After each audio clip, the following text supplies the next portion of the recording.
আসসালামু আলাইকুম। কেমন আছেন সবাই? আশা করি ভালো আছেন। এবিসি কম্পিউটারের পক্ষ থেকে আমি মোহাম্মদ মনির হোসেন আপনাদের সবাইকে জানাই স্বাগত। লাস্ট ভিডিওতে আমরা জেএসএক্স এর ডট ম্যাপ ইউজ করা শিখছি। আজকে আমরা ওই জিনিসটা একটু সামারি করব, বাট আজকে আমরা যেটা শিখবো সেটা হচ্ছে আমরা আলাদা ফাইলে আলাদা একটা কম্পোনেন্ট কিভাবে তৈরি করতে পারি, কারণ এগুলো প্রত্যেকটা হচ্ছে কম্পোনেন্ট একটা একটা করে, ঠিক আছে? সো আমরা কিভাবে একটা কম্পোনেন্ট থেকে আরেকটা কম্পোনেন্টকে টেনে এনে মেইন কম্পোনেন্টে বসাতে পারি। সো এই যে app.jsx যেটা আছে, এই যে এটা হচ্ছে আমাদের মেইন কম্পোনেন্ট, যেখান থেকে হচ্ছে আমাদের প্রত্যেকটা কম্পোনেন্টের জিনিস শো করবে, ঠিক আছে? সো আমরা ধরেন আজকে যেটা করব সেটা হচ্ছে আমরা ধরেন একটা বুক স্টোর তৈরি করবো, ঠিক আছে? সো আমরা একটা বুক স্টোর তৈরি করি। So book store dot JSX, ওকে? সো বুক স্টোর তৈরি করলাম, এন্ড আমরা জানি এটাকে কি করতে হবে, এক্সপোর্ট করতে হবে। এক্সপোর্ট ডিফল্ট, এরপর একটা ফাংশন লিখতে হবে বুক স্টোর নামে আমরা একটা ফাংশন তৈরি করলাম, এবং এই ফাংশনের ভিতরে কোনো একটা প্যারামিটার থাকবে। এটার ভিতরে আমরা রিটার্ন করব কি ধরেন একটা h2 রিটার্ন করলাম, ঠিক আছে? h2 রিটার্ন করলাম বুক। তো বুকস আমরা এখানে কিছু একটা দিন, ঠিক আছে? আপাতত এরকম থাকলো। এবার app.jsx এ যাব, এখান থেকে হচ্ছে আমরা ইম্পোর্ট করব কারে? বুক স্টোর ইম্পোর্ট করলাম, ভালো কথা। এবার হচ্ছে আমরা একটা অ্যারে টাইপ অবজেক্ট তৈরি করি, ঠিক আছে? অ্যারে টাইপ অবজেক্ট তৈরি করব, যেখানে হচ্ছে আমরা ধরেন দিলাম হচ্ছে বুক লিস্ট বা লিস্ট অফ বুকস নামে আমরা একটা অ্যারে তৈরি করলাম। এইটার ভিতরে আমরা হচ্ছে আইডি দিলাম, আইডি ধরেন 1, নেম নাম হচ্ছে ধরেন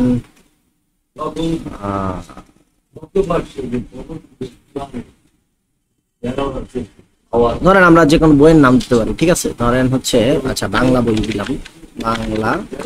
হ্যাঁ, এটা হচ্ছে একটা প্রাইস থাকবে, প্রাইস এটা বড় ধরে কেন, প্রাইস থাকবে হচ্ছে ধরেন 120 টাকা, ঠিক আছে? এটা হচ্ছে আমাদের একটা। তারপরে আরেকটা তৈরি করি, আইডি 2, বাংলার জায়গায় আমরা দিলাম হচ্ছে ইংলিশ, প্রাইস ধরেন এটা 150 টাকা। তারপরে হচ্ছে আইডি দিলাম 3, নাম হচ্ছে ম্যাপ, প্রাইস হচ্ছে 180 টাকা। তারপরে ধরেন আইডি 4, নাম হচ্ছে সায়েন্স, প্রাইস হচ্ছে ধরেন 280 টাকা। সামনে কিছু একটা আমরা জাস্ট একটা অ্যারে অফ অবজেক্ট তৈরি করলাম, ঠিক আছে? এখন আমাদের যেটা কাজ হচ্ছে সেটা হচ্ছে আমাদের এইখানে আমরা এটার পাঠাবো আগে, ঠিক আছে? আমরা এটার পাঠাই। তো রিটার্নের এখানে আসলাম, একটা আচ্ছা এই একটাটা কেটে দিই, ব্যাপারটা সূত্রে আছে, ওরে কেটে দিলাম। তাহলে আমাদের থাকলো বেশি কম্পিউটারের উপরে। এরপরে এইখানে আমরা যেটা করব সেটা হচ্ছে আমাদের ওই ফাংশনটারে কল করব, যেটা হচ্ছে আমাদের নাম বুক স্টোরে কল করলাম, সেভ করলাম, দেখেন বুকস আসছে শুধু। এইটার ভিতরে আমরা যেটা করব সেটা হচ্ছে আমরা ধরেন বুকস পাঠাবো, বুকস নামে কিছু একটা থাকবে, এইটার ভিতরে আমরা পাঠাই দিব হচ্ছে লিস্ট অফ বুকস, এটারে পাঠিয়ে দিলাম। এইটা চলে আসছে, সমস্যা নাই। বুক স্টোরে যাই, এখান থেকে হচ্ছে আমরা এটা প্যারামিটার দেব হচ্ছে বুকস। এইখানে আমরা যেহেতু এটা একটা অ্যারে, দ্যাটস ওয়াই আমরা এখানে দিতে পারি বুকস ডট হচ্ছে alien gts length দিলে আমরা কি হবে, alien gts length dot length books equal to list of books। আচ্ছা এখানে আবার সমস্যা আসছে কেন ভাই?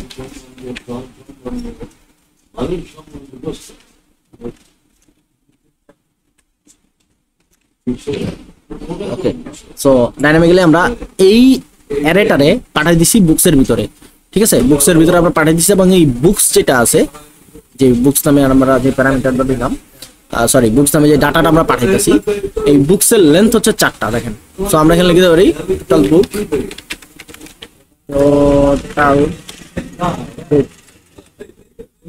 is book number is 4, total book number is 4, মানে 4টা বই আছে, ঠিক আছে, 4টা বই আছে, ভালো কথা। এইবার আমরা চাইতেছি যে প্রতিটা বইয়ের নাম, প্রাইস, এই জিনিসগুলো আমরা দেখাবো। তো আমরা এইখানে না দেখায় আমরা চাইলে আলাদা আরেকটা ফাইল তৈরি করতে পারি, যেটার ভিতরে আমরা প্রত্যেকটা বইরে দেখাইতে পারি আলাদা ভাবে, ঠিক আছে। সো আমরা আরেকটা ফাইল তৈরি করি, যেটার নাম দিলাম হচ্ছে লিস্ট, বুক লিস্ট, হ্যাঁ, বুক লিস্ট ডট JSX, ওকে, বুক লিস্ট ডট JSX চলে গেল। এবার আমরা অলরেডি এটা এক্সপোর্ট করে দেবো আগেই, export default function book list, list নামে একটা ফাংশন বানালাম। এখানে একটা প্যারামিটার আমরা এখনই বসাবো, কোনো সমস্যা নাই। এখান থেকে হচ্ছে আমরা রিটার্ন করব সামথিং কিছু একটা, ধরেন h2 দিয়ে হচ্ছে আমরা বললাম বুক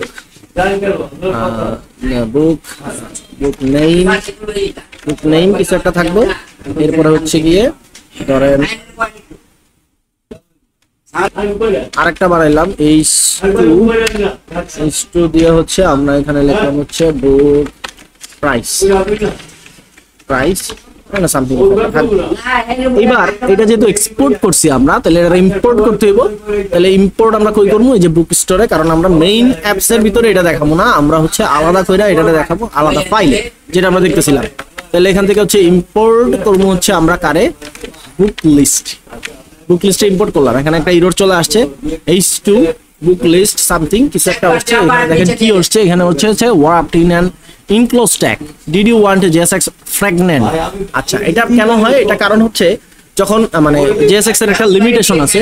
JSX এর লিমিটেশনটা কি, লিমিটেশনটা হচ্ছে যে যখন আমি JSX এ 2টা ট্যাগ বা 3টা ট্যাগ রিটার্ন করতেছি, এটা হয়তো বা একটা ডিবের ভিতরে রাখতে হবে, আদারওয়াইজ আমাদের যে মেইন ডট JSX আছে, মেইন যে এইখানে দেখেন রিটার্নের ভিতরে একটা ফ্র্যাগমেন্ট আছে, এইরকম টাইপ একটা ফ্র্যাগমেন্ট দিয়ে দিতে হবে, আদারওয়াইজ আমরা একসাথে 2টা জিনিস পাঠাতে পারবো না, ঠিক আছে। তাহলে আমরা কি করবো, এটারে একটা ডিবের ভিতরে রাখি, ডিবের ভিতরে একটা সেভ করলাম, ওকে, সেভ হয়ে গেছে। কি হইতেছে এখানে, সেভ হইছে, হ্যাঁ সেভ হইছে। এইটারে সেভ করতে হবে, মেইনটারে সেভ না করলে তো হবে না। সো এখন ঠিক আছে, এইবার আমরা যেটা করব, এটাও কিন্তু সেম, হ্যাঁ এটাও সেম। এটা যেহেতু আমরা এখান থেকে হচ্ছে ওইটার ভিতরে ডাটা পাঠাবো বা বুক লিস্টে ডাটা পাঠাবো, সো দ্যাটস আমরা যেটা করবো, আমরা এটারও একটা ডিবের ভিতরে রাখা দিই, রাখলাম। এইবার আমরা এখানে ডাইনামিক্যালি ম্যাপ করব বুকসকে, বুকস ডট ম্যাপ করলাম। এইখানে ধরেন আমরা দিলাম হচ্ছে সিঙ্গেল বুক, এখানে আমরা রিটার্ন করব। ডাইনামিক্যালি আমরা এখন পাঠিয়ে দিব কার কাছে, বুক লিস্টের কাছে, ওকে, বুক লিস্টের কাছে পাঠিয়ে দিয়েছি। দেখেন বুক নেম, বুক প্রাইস চলে আসছে। এইবার এইখানে আমরা একটা প্যারামিটার অ্যাড করব, যেখানে হচ্ছে ডিটেইলস নামে একটা প্যারামিটার অ্যাড করলাম, এন্ড এখানে আমরা অ্যাড করতেছি একটু পরে। তো এইখানে আমরা কি করব, বুক লিস্টের এখানে ডিটেইল যেটা আছে, ডিটেইলস এর ভিতরে আমরা কারে পাঠিয়ে দিব, বুকসকে পাঠিয়ে দিব। ডিটেইলস এর ভিতরে আমরা বুকসকে পাঠিয়ে দিলাম। তাহলে বুকস, এই যে বুকসটা ছিল, বুকসটা মানে হচ্ছে আমাদের এই অ্যারেটা, লিস্ট অফ বুকস, ঠিক আছে, লিস্ট অফ বুকস, এই যে বুকস, ঠিক আছে, books is equal to list of books, এটা আমরা পাঠাইছি। তো এইখান থেকে হচ্ছে কি আমরা ডিটেইলস এর ভিতরে বুকসে পাঠিয়ে দিচ্ছি, মানে লিস্ট অফ বুকস যে অ্যারেটা আছে ওইটার এখানে পাঠিয়ে দিলাম। সো যখন এটারে পাঠিয়ে দিলাম তখন আমার এটা এখানে চলে আসছে। এইবার আমরা চাইলে এখানে ডাইনামিক্যালি লিখে দিতে পারি ডিটেইলস ডট নেম, যেটা আমি বসাইছি, সেভ করলাম, এখানে এটারে সেভ করলাম, what happened, সিঙ্গেল বুক, আচ্ছা এখানে তো সিঙ্গেল বুক লুপ হয়েছে, তাহলে আবার এখানে সিঙ্গেল বুক পাঠাইতে হবে, সরি সিঙ্গেল বুক পাঠালাম, দেখেন নাম চলে আসছে, ওকে। এবার যদি আমি ডিটেইলসটা প্রাইস দেই তাহলে কিন্তু প্রাইস চলে আসবে। আচ্ছা, এটা আমরা ডিস্ট্রাক্ট করতে পারি, ডিস্ট্রাক্ট করা আরো সহজ। আমরা জাস্ট রিটার্নের উপরে একটা ভেরিয়েবল ডিক্লেয়ার করব, অলরেডি আমরা জানি। এখানে হচ্ছে আমাদের কি আছে, নেম আছে আর হচ্ছে প্রাইস আছে, সাথে আইডিও আছে। আমি দুইটাই রাখলাম, নেম আর price is equal to details দিয়ে দিলাম, সেভ করলাম। এইবার আমি এখানে কি করব, বুক নেমের জায়গায় যা শুধু দিব হচ্ছে নেম, সরি ডাইনামিক্যালি লিখতে হবে নেম, এন্ড এইখানে দিব হচ্ছে প্রাইসের জায়গায় জাস্ট প্রাইস, সেভ করলাম, দেখেন চলে আসছে। আবার আমরা চাইলে এটার ভিতরে চাইলে আমরা হচ্ছে ডিজাইনও করতে পারি, ঠিক আছে, মানে একটা ফাইলের সাথে আরেকটা ফাইল লিংক আপ করে হচ্ছে আমরা কাজ করতে পারি। চলেন আমরা এটাও দেখে ফেলি। তো আমরা একটা সিএসএস ফাইল বানাই, বুক style.css, ঠিক আছে, book style.css আমরা একটা বানাইলাম। এখান থেকে আমরা এটার নাম দিলাম হচ্ছে বুক, ঠিক আছে, এটা ক্লাস নাম বুক নামে। এটার ভিতরে আমরা ডিজাইন দিব, লাইক হতে পারে বর্ডার 3 পিক্সেল সলিড টমেটো দিলাম, এরপর হচ্ছে বর্ডার রেডিয়াস দিলাম 20 পিক্সেল, এরপরে হচ্ছে আমরা মার্জিন দিয়ে দিই, মার্জিন দিয়ে দিলাম 10 পিক্সেল, সামনে কিছু কিছু জিনিস দিয়ে দিচ্ছি, ঠিক আছে। এইবার এইটারে আমরা এখানে ইউজ করবো। তো ইউজ করার আগে কি করতে হবে, আমাদেরকে ইম্পোর্ট করতে হবে সিএসএস ফাইলটারে, যেহেতু জেএসএক্স বা জাভা স্ক্রিপ্টের এটা বাই ডিফল্ট জিনিস।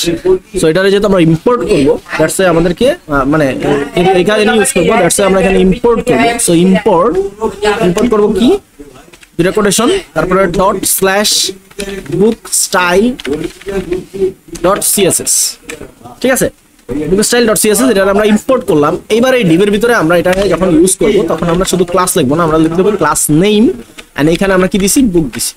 দেখেন চলে আসছে আমার ডিজাইন।